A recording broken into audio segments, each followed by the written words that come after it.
Breaking Jain news.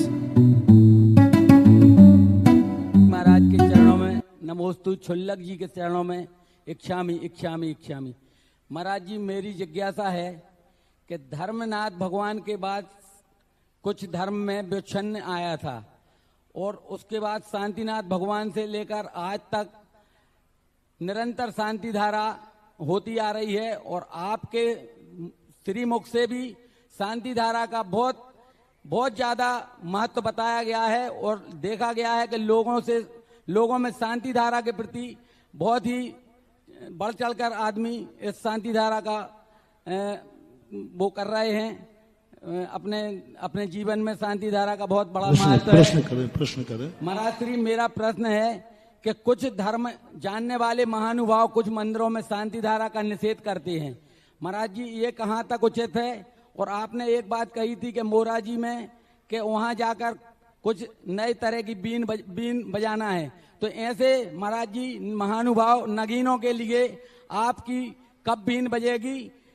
कृपया समाधान करें।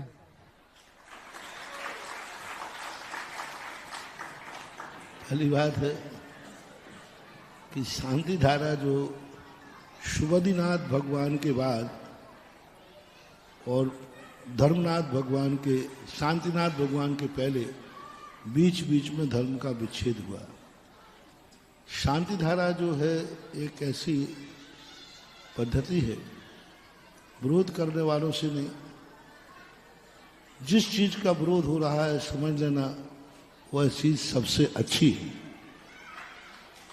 क्योंकि अच्छी चीज के लिए ही लोग विरोध करते हैं। बुरी चीज का लोग क्या विरोध करेंगे? दुर्जन लोग अच्छी चीज का विरोध करते हैं, सज्जन लोग बुरी चीज का विरोध करते हैं। शांति धारा के माध्यम से इतना बड़ा मिथ्यात्व का, पहले कोई भी व्यक्ति की हाँ कोई परेशानी आती थी तो कोई सोचते थे कहीं झाड़ा लगाने चलना है, कहीं झाड़ू लगाने चलना है। आज पूरे भारत में जैनी के घर में कोई तकलीफ होती है तो एक ही आवाज उठती है कि चलो शांति धारा करने चलना है। भगवान को याद करता है, उनके गंधोदक की महिमा बड़ी है। अब उन लोगों को, कुछ लोगों को तो शांति धारा का तो छोड़ो, वे तो मुनि धर्म का भी विरोध करते। मुनि धर्म का छोड़ो, वे तो मोक्ष का भी विरोध करते। तो विरोधियों का तो काम है, वो तो करते ही रहते हैं। पर जो विरोध कर रहे हैं, एक दिन नियम है ये कर्म, इसी शांति धारा के नाम पर उनको नाक रगड़ के करवाएगा। मैंने एक राजस्थान के एक सज्जन थे, वो शांति धारा का बहुत विरोध किया करते थे।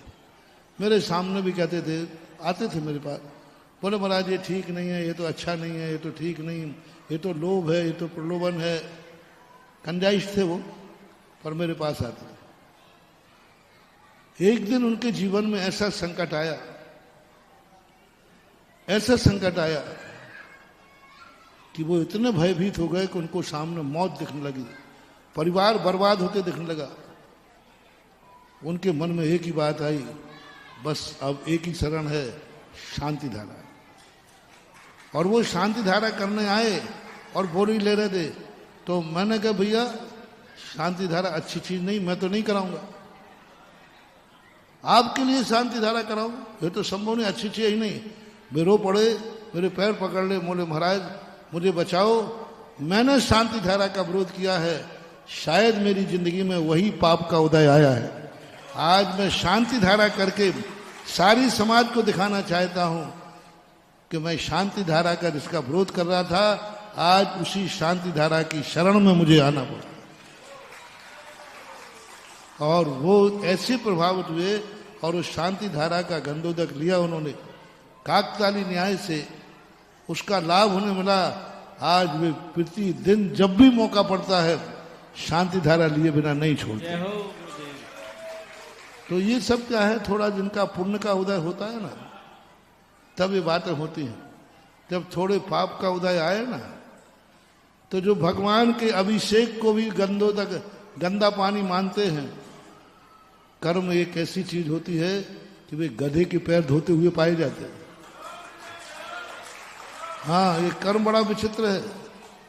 कर्म वो रिमाइंडर पर लेता है व्यक्ति को, जैसे धर्म जो है मजिस्ट्रेट के समान होता है, जो सज्जनता से पूछता है, और जो सज्जनता से नहीं मानता है फिर कर्म उसको रिमाइंडर पर लेता है।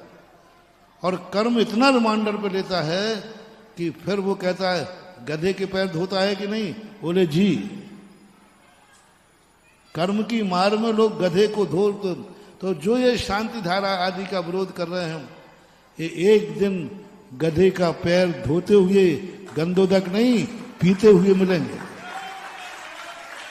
ये इसका दुष्परिणाम मैंने खुद देखा है और सामने के सामने हुआ है। रही बात, बीन कभी तेज बजाई जाती है, कभी धीरे बजाई जाती है। अभी तुम्हें, क्योंकि तुम्हें तो सुनाई पड़ेगी नहीं, नागों को सुनाई पड़ रही है कि बीन चालू है। अरे भाई, बीन तुम्हें सुनना है कि नागों को सुनना है? तो नाग बराबर सुन रहे हैं और उनके मन में नागों की स्थिति बन रही है। बीन तो चालू है, लेकिन अब जिसके लिए बज रही है वो सुन भी रहा है, चाहे पंडाल में बैठ के सुने चाहे घर में बैठ के सुने, लेकिन सुन रहा है। गुरुदेव का पंडाल में बैठ के शर्म आती है, पंडाल में बैठ के शर्म आती है। पंडाल में बैठकर जिनकी नाक बड़ी है वे नाक छुपा करके घर में बैठ के सुनते हैं, लेकिन सुन रहे हैं। जिज्ञासा करें आशी जैन टड़ा और उसके बाद तैयार। अपराधी छुप करके सुनता है और निपराधी दिलेर से पंडाल में बैठ के सुनता है। जो अपराध कर चुके हैं, जिनके अंदर कालापन होता है, जिनके अंदर छल कपट होता है, वे सुनते तो हैं धर्म की बातें, वे देखते तो हैं साधुओं को, लेकिन वो छुप करके देखते हैं। कोई को पता न चल जाए कि मैं महाराज का प्रवचन, तो फिर वो किवाड़ बंद करके चोरी से सुनते हैं। यही बताता है कि उनके हृदय में कालापन है।